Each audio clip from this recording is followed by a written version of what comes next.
This is the TNA Rebellion 2024 full show results video, which takes place at Palms Casino Resort in Paradise, Nevada.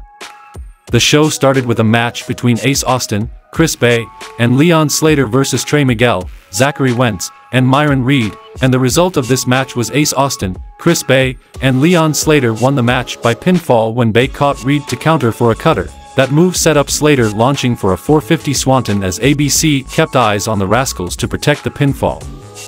Gia Miller conducted an interview with First Class, AJ Francis, and Rich Swann, and Francis announced their guest, the Manboy Mafia, while Swann confidently declared his intent to defeat Hendry. The next match happened between Crazy Steve versus Laredo Kid for the Digital Media Championship, and the result of this match was Laredo Kid won the match by pinfall when Laredo hit the Spanish Fly, and became the new Digital Media Champion. Gia Miller interviewed Delander, acknowledging Matt Cardona's absence from her corner due to injury. Undeterred, Delander asserted her determination to win, emphasizing her intent to capture the Knockouts Championship, and she also revealed that she had enlisted the help of the Good Hands for tonight's match. The next match happened between Jody Threat and Danny Luna versus Rosemary and Havoc for the Knockouts World Tag Team Championship, and the result of this match was Jody Threat and Danny Luna won the match by pinfall to retain the Knockouts World Tag Team Championship. Masha Slamovich and Alicia Edwards came out on stage to call their shot next in line at the champs, and Alicia is a replacement for Killer Kelly. Then DJ Ashba showed up and sang the national anthem.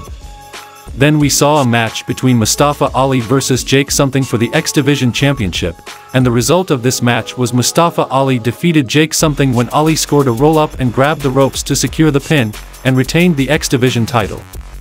Then we saw that NFL star Shawn Merriman was spotted at ringside during the match.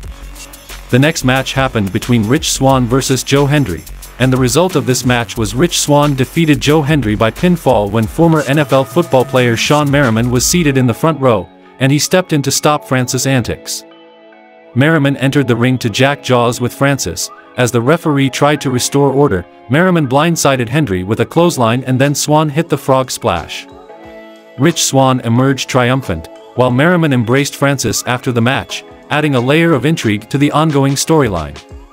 While the in-ring action was solid, the primary focus seemed to be on advancing the narrative and presenting obstacles for Hendry to overcome in his journey. Then we saw a Full Metal Mayhem match between Frankie Kazarian versus Eric Young, and the result of this match was Frankie Kazarian defeated Eric Young by pinfall when Kazarian executed a flux capacitor rolling moonsault side slam through a table. Then Gia Miller caught up with Nick Namath, who exuded confidence and determination. With his father and family in attendance, Namath declared that the time had come for a new era. Fueled by ambition, he vowed to claim the TNA Championship, ready to carve out his legacy in the annals of wrestling history. Steve Macklin comes to the ring and makes a bold declaration, adamant about making his presence felt on this momentous night and refusing to be overlooked. He demands a match then and there, asserting that he wouldn't depart until his request was granted. Responding to the challenge, Marella announced Macklin's opponent, and it was none other than the returning Mike Santana, whose comeback had been eagerly anticipated.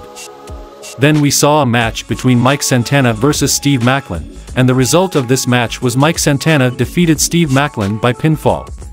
The next match happened between Brian Myers and Eddie Edwards versus Mike Bailey and Trent Seven for the TNA World Tag Team Championship, and the result of this match was Brian Myers and Eddie Edwards won the match by pinfall to retain the TNA World Tag Team Championship. Then we saw a last man standing match between Alexander Hammerstone versus Josh Alexander, and the result of this match was Josh Alexander defeated Alexander Hammerstone when Josh delivered a C4 spike piledriver on the stage, and Hammerstone was rising up at 9 but stumbled back down at 10 to lose the match. The next match happened between Jordynne Grace versus Steph Delander for the Knockouts Championship, and the result of this match was Jordynne Grace defeated Steph Delander when Grace was going to win with a sleeper, but John Schuyler distracted the referee and Grace accidentally blasted the referee with a spinning back fist.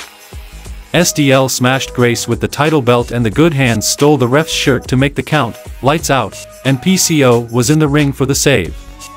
Big Con came out to battle PCO, and the bad guys were in control. As Khan was going to snap Grace's neck, the lights went out again and Sami Callihan returned to TNA for the save. He cleared the ring and handed Steph Delander over to Grace for the Juggernaut Driver, and Grace won the match by pinfall to retain the Knockouts Championship.